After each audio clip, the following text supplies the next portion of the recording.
आजकल हमारे घरों में एक बड़ी विचित्र चीज़ चल रही है और मुझे इस विषय पे बात करने में भी थोड़ी सी हिचक भी आ रही है। लेकिन ख़ास तौर से मैं देख रहा हूँ कि जो लोग पढ़े लिखे हैं, अच्छे हैं, संपन्न हैं या फिर विदेश की यात्रा जो करके आते हैं, उन घरों में ख़ास तौर से मैं देख रहा हूँ कि अपने बाथरूम में जिस सीट का इस्तेमाल कर रहे हैं, कमोड का, यानी कि पश्चिमी सभ्यताओं से जो कमोड आ रहा है, टॉयलेट सिस्टम आ रहा है, उसका इस्तेमाल कर रहे हैं। और भारतीय परंपरा में जिस टॉयलेट का या सीट का इस्तेमाल हम लोग करते थे पहले या अभी भी किया जा रहा है, वो धीरे धीरे अब हमारे घरों से हटते चला जा रहा है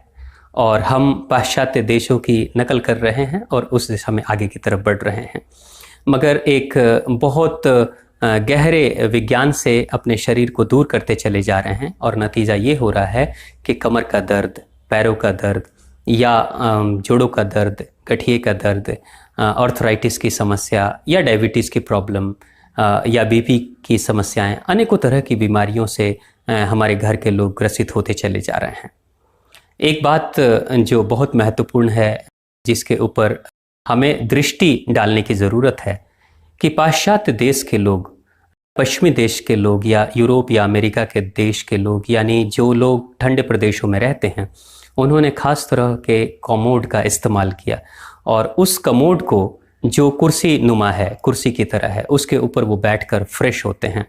उनकी एक मजबूरी है, उनकी सबसे बड़ी मजबूरी है कि वो लोग अपने घुटनों को मोड़ नहीं सकते हैं। ठंड के कारण से उनकी घुटने जो हैं, उनके जो जोड़ हैं वो अकड़ जाते हैं और घुटने के अकड़ने के कारण से वो ठीक से बैठ नहीं पाते हैं। तो वैसे स्थिति में उन्होंने कुर्सी नुमा उस कमोड का ईजाद किया और उसके ऊपर वो बैठते हैं। लेकिन हमारे जो भारतीय ऋषि मुनियों ने जिस नियम का या जिस सिस्टम की शुरुआत की थी, उसके पीछे बहुत गहरा विज्ञान है और उसमें सबसे महत्वपूर्ण है कि जब कभी भी भारतीय इंडियन सिस्टम या भारतीय टॉयलेट में जब कभी कोई इंसान बैठता है फ्रेश होने के लिए, तो मुझे लगता है सभी लोग बैठते ही हैं। भारतीय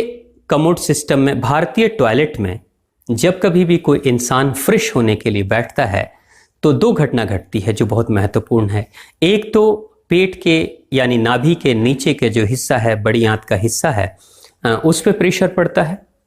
और दूसरी चीज़ हमारे घुटने के नीचे पीछे के तरफ में जो काफ मसल्स हैं, जिसको पिंडलियां कहते हैं, उन पिंडलियों के ऊपर भी हमारे थाइस का यानी जंघा का प्रेशर पड़ता है। नतीजा ये होता है कि जो पिंडली हमारी है यानी काफ मसल्स हैं, वो दोनों के दोनों काफ मसल्स डायरेक्टली हमारे पेट से उसका संपर्क है और जब काफ मसल्स पे प्रेशर पड़ता है तो बहुत आसानी से पेट की सफाई हो जाती है, यानी कॉन्स्टिपेशन की समस्या खत्म हो जाती है।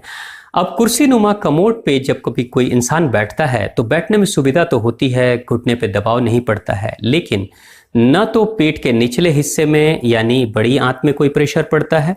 और न ही हमारे पिंडली यानी कि काफ मसल्स में ही थाई का प्रेशर पड़ता है। नतीजा ये होता है कि न पेट पे कोई असर पड़ रहा है, न पेट पे दबाव होता है और न ही पिंडलियों पे दबाव होता है। और जो इंसान वेस्टर्न तरीके से कमोड का इस्तेमाल कर रहा है फ्रेश होने के लिए, वो इंसान अक्सर फ्रेश होने में यानी पेट की सफाई करने में अपने आप को बहुत ही ज़्यादा कमज़ोर महसूस करता है। और अक्सर जिन लोगों के घरों में वेस्टर्न कमोड सिस्टम का इस्तेमाल हो रहा है, उन घरों में सदस्यों को मैंने देखा है कि कॉन्स्टिपेशन की समस्या से यानी पेट की बीमारी से अक्सर वो परेशान होते हैं।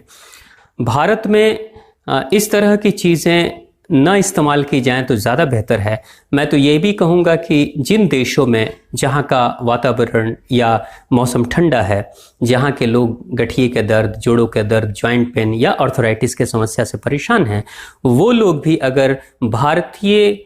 कमोड का यानी भारतीय टॉयलेट सिस्टम का इस्तेमाल करें तो धीरे धीरे वो खुद देखेंगे कि उनके घुटनों के एक्सरसाइज के साथ में पिंडलियों के एक्सरसाइज या काफ मसल्स के दबाव के कारण से पेट की प्रॉपर सफाई होगी और पेट की प्रॉपर सफाई के साथ ही आहिस्ते आहिस्ते कमर का दर्द, जोड़ों का दर्द, घुटने का दर्द, गठिए का दर्द हो या आर्थराइटिस की समस्या हो या डायबिटीज़ की समस्या हो या बीपी की प्रॉब्लम हो, इस तरह की सारी समस्याओं से धीरे धीरे इंसान मुक्त हो जाएगा। तो मैं तो यही कहूँगा, सभी से प्रार्थना करूँगा कि अगर आपके घर में भारतीय इंडियन सिस्टम का टॉयलेट सिस्टम है तो बहुत अच्छा है, और अगर आप अपने घर में वेस्टर्न कमोड लगाना भी चाहते हैं तो उन्हीं लोगों या मरीजों के लिए लगाएं जो बहुत बुजुर्ग हैं, जिनके घुटनों में बिल्कुल शक्ति नहीं बची है, वो बैठ नहीं सकते हैं। यानी सिर्फ मरीजों के लिए, बीमार लोगों के लिए ही उसको अपने लगा के रखें। और घर के स्वस्थ लोग या जिनकी उम्र कम है और जो बैठ सकते हैं भारतीय टॉयलेट सिस्टम में, उनको कभी भी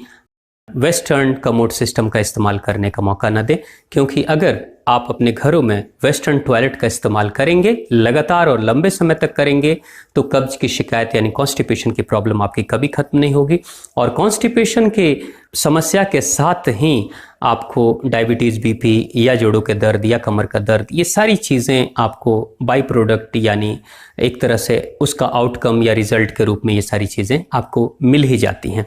यानी वेस्टर्न कमोड सिस्टम का इस्तेमाल करने का परिणाम ये होता है कि धीरे धीरे घर के सदस्य बीमार होने लगते हैं, उनके जोड़ों में दर्द होने लगता है, उनको डायबिटीज़ की समस्या होने लगती है, क्योंकि वो कॉन्स्टिपेशन की प्रॉब्लम से परेशान होने लगते हैं। तो घरों में 2-3 चीज़ें हैं जिनको मैं देख रहा हूँ कि वो हमारे घर में बीमारियों को बुलाने में बहुत ज़्यादा मददगार हैं। पहली चीज़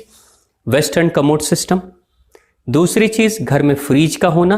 क्योंकि जिन घरों में फ्रिज रखा जाता है उन घरों में अक्सर घर के सदस्य फ्रिज का ठंडा पानी पीते हैं। ठंडा पानी जो पिएगा उसको कॉन्स्टिपेशन की प्रॉब्लम होगी, क्योंकि आंतें सिकुड़ जाती हैं और आंतों के सिकुड़ने के कारण से अंदर जो गंदगी है आंतों के अंदर, वो गंदगी बेहतर तरीके से बाहर नहीं आ पाती है और इंसान कॉन्स्टिपेशन यानी कब्जियत की समस्या से परेशान हो जाता है। और तीसरी जो महत्वपूर्ण चीज़ है वो टीवी का होना, क्योंकि टीवी जिन घरों में है निरंतर लगातार 24 घंटे हमेशा प्रोग्राम आते ही रहते हैं और अच्छे अच्छे मनोरंजक प्रोग्राम आते हैं और घर के सदस्य, घर के बच्चे बड़े सब लोग बैठकर देखते रहते हैं। यानी शारीरिक श्रम धीरे धीरे खत्म होते चला जा रहा है टीवी के कारण से। तो इन 2-3 चीज़ों के ऊपर अगर हम इनका इस्तेमाल करना चाहते हैं तो बहुत विवेकपूर्ण तरीके से इनका इस्तेमाल करें। अगर घरों में कमोड आप चाहते हैं वेस्टर्न कमोड को लगाना तो आप रखें, सिर्फ घर के मरीजों के लिए रखें, जिनका घुटना साथ नहीं दे रहा है, जिनके घुटने से बैठने की समस्या हो रही है, उन मरीजों के लिए वेस्टर्न कमोड का इस्तेमाल करें।